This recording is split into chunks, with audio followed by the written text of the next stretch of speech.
নমস্কার বন্ধুরা, আশা করি আপনারা সবাই ভালো আছেন। আমরা সবাই ভালো আছি। তো বন্ধুরা, দেখতেই পাচ্ছেন এই দেশি আলুর কিন্তু এর আগেও রেসিপি বানিয়েছি। আজকে কিন্তু নতুন রেসিপি বানাতে যাচ্ছি। তো অবশ্যই বলবো স্কিপ না করে সঙ্গে থেকে পুরো ভিডিওটা দেখবেন।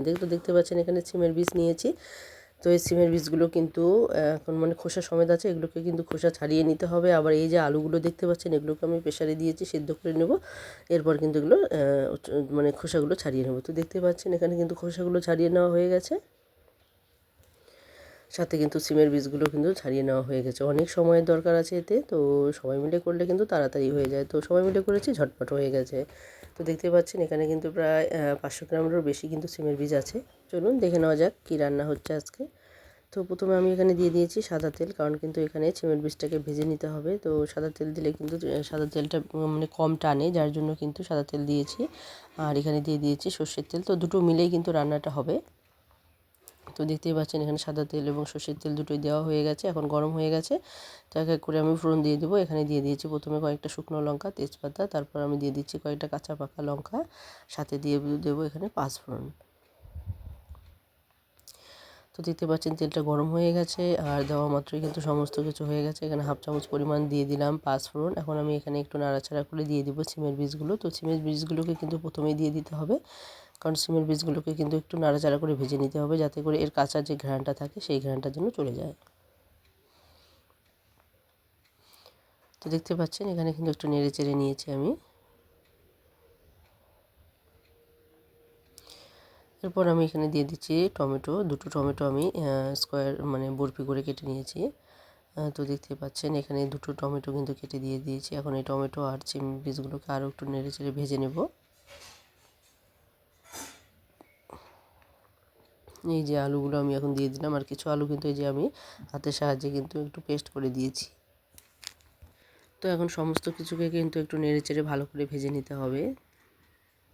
তো দেখুন এখানে কিন্তু ভাঙা আলুগুলো কিন্তু আমি দিয়ে দিচ্ছি। তো ভেঙে দিলে কিন্তু এখানে কিন্তু এই যে ভাঙা আলুটা কিন্তু যদি ভাজা হয়ে যায়, তাহলে কিন্তু এর আলু আলু ভাব একটা আসে না।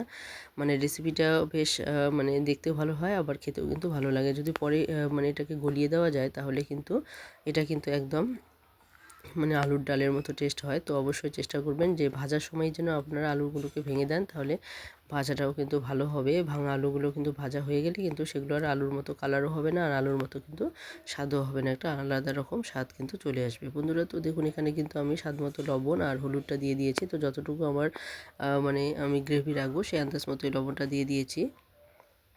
তো দেখতেই পাচ্ছেন এখানে কিন্তু লবণ হলুদ দিয়ে আমি ভালো করে একটুখানি নেড়ে চেড়ে ভেজে নিয়েছি, 1 মিনিট 2 মিনিটের মতো। আর এখন আমি এখানে দিয়ে দিচ্ছি আদা বাটা। তো আদার সঙ্গে কিন্তু আমি কয়েকটা পাকা লঙ্কাও কাঁচা পাকা লঙ্কাও কিন্তু বেটে নিয়েছি, প্রায় 3 চামচের মতো কিন্তু এখানে হয়েছে দুটো মিলেই। আর সামান্য পরিমাণ জলও আমি এখানে দিয়ে দিয়েছি বাটিটা ধুয়ে। তো দেখতে পেলেন আপনারা। তো এখন এটাকে একটু নেড়েচেড়ে ভালো করে ভেজে নিতে হবে। তো দেখতে পাচ্ছেন বন্ধুরা, তো এখানে কিন্তু এটাকে ভালো করে কষিয়ে নিতে হবে মশলাগুলো দেওয়ার পর। তো এখানে আমি হাফ চামচ পরিমাণের একটুখানি বেশি দিয়ে দিলাম জিরে গুঁড়ো, সাথে দিয়ে দিলাম হাফ চামচ পরিমাণ কাশ্মীরি লঙ্কা গুঁড়ো, কালারটা ভালো হওয়ার জন্য। তো আপনারা চাইলে কিন্তু ঝাল লঙ্কাও দিতে পারেন। তো এখানে যেহেতু আমি ঝাল লঙ্কা বেটে দিয়েছি, তো এখানে কিন্তু আর কোনো ঝাল লঙ্কা দেওয়ার প্রয়োজন নেই। তো আপনারা যে যেরকম ঝাল পছন্দ করেন সেরকম ঝাল দেবেন। তো বন্ধুরা দেখতেই পাচ্ছেন এখানে কিন্তু প্রায় কষানো আমার হয়ে এসেছে। তো এভাবে কিন্তু ভালো করে কষিয়ে নিতে হবে। তো কষিয়ে নিলে কিন্তু এর স্বাদটা দুর্দান্তই হয়। যদি আপনারা কম কষান, তাহলে কিন্তু স্বাদটা ততটা ভালো হবে না। আর অবশ্যই এখানে কিন্তু গরম জল দেওয়ার চেষ্টা করবেন। তো বন্ধুরা দেখুন এখানে কিন্তু জলটা আমি গরম করে নিয়েছি, আর এখানে কিন্তু আমি গরম জলই দিচ্ছি। তো দেখতে পাচ্ছেন এখানে কিন্তু গরম জল আমি দিয়ে দিয়েছি। তো অনেকটা পরিমাণ জল কিন্তু দিতে হবে, কারণ এখানে কিন্তু আলুগুলো সেদ্ধ করা, কিন্তু সিমের বীজগুলো কিন্তু সেদ্ধ করা নেই, যার জন্য কিন্তু সিমের বীজগুলোকে ভালো করে সেদ্ধ করে নিতে হবে। তো কষানোর সময় প্রায় 50% মতো সেদ্ধ হয়ে গিয়েছিল, বাকি সেদ্ধটা কিন্তু এখানে এই ঝোলের জলের মধ্যে কিন্তু সেদ্ধ হয়ে যাবে। তো দেখতেই পাচ্ছেন বন্ধুরা, এক ভিন্ন রকম ভিন্ন স্বাদের কিন্তু একটা রেসিপি। তো আলুর দম তো আপনারা অনেক খেয়েছেন, তো এভাবে সিমের দম হয়তো খাননি, সিমের বীজের দম। তো অবশ্যই একবার খেয়ে দেখবেন, আশা করি আপনাদের ভালো লাগবে। তো এটাকে আমি কিন্তু প্রায় 5 মিনিটের মতো ভালো করে পুরো হিট দিয়ে কিন্তু জাল করে নিয়েছিলাম। তো দেখতে পাচ্ছেন এতে করে কিন্তু সিমের বীজগুলো অনেকটাই সেদ্ধ হয়ে এসেছে। আর এখানে কিন্তু এখন আমি আবারও প্রথমে ভাজার সময় কিছুটা আলু তো ডলে দিয়েছি, এরপরেও কিন্তু আমি আরও কিছুটা আলু ডলে দিয়েছিলাম। তো মানে খুব পরিমাণে কম হওয়াতে কিন্তু এখন আর আলুর ডালের মতো মানে স্বাদ হবে না।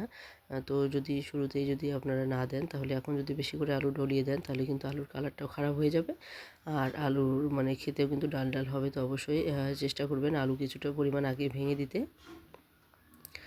আর পরবর্তীতে যদি আপনাদের পাতলা মনে হয়, তাহলে কিন্তু আবারও 1 হাতা পরিমাণ কিন্তু আপনারা আলু গলিয়ে দিতে পারেন। তো এখানে কিন্তু আমি আবারও 1 হাতা পরিমাণ আলু গলিয়ে দিয়েছি, যেহেতু আমার এখানে মানে অনেকটাই তরকারি তৈরি হচ্ছে, রেসিপিটা তৈরি হচ্ছে। তো দেখতেই পাচ্ছেন কড়াইটা কিন্তু আমার বেশ বড়, আবার এখানে কড়াইয়ের প্রায় সমান পরিমাণ কিন্তু প্রায় হয়ে গেছে। তো দেখুন এখানে কিন্তু এখন গ্রেভিটা অনেকটাই হয়ে গেছে। এখন আমি দিয়ে দিলাম গরম মশলা। আর এই গরম মশলা দেওয়ার পরে 1 মিনিট আমি নাড়াচাড়া করে এটাকে কিন্তু নামিয়ে নেব। তো এটাকে কিন্তু পাতলা মনে হলেও কিন্তু এটা পাতলা হয়নি। যখন এটাকে নামিয়ে নেব, তখন কিন্তু পরিবেশন করতে করতে এটা কিন্তু আরও গ্রেভি হয়ে যাবে, কারণ যেহেতু আলু আমি 2 হাতার মতো প্রায় এখানে মানে গলে দিয়েছি। তো আপনারা যদি মানে পরিমাণে কম করেন, তাহলে 1 হাতা পরিমাণ গলিয়ে দিলেও কিন্তু হবে, বা এর থেকেও যদি কম পরিমাণ আলু করেন, অল্প পরিমাণে করলেও কিন্তু হবে।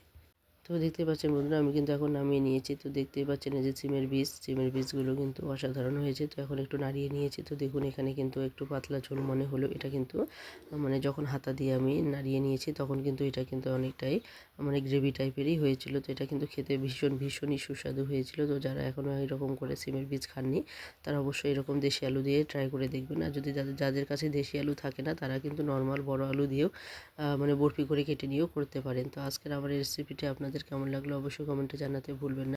আর শুরু থেকে শেষ অবধি যে সমস্ত বন্ধুরা সঙ্গে আছেন, সবাইকে অসংখ্য ধন্যবাদ এবং সবার প্রতি রইল অনেক ভালোবাসা। তো বন্ধুরা, আজকে এখানেই চলে যাচ্ছে, আবার চলে আসবো নতুন কোনো রেসিপি নিয়ে। ততক্ষণে সবাই ভালো থাকবেন, সুস্থ থাকবেন।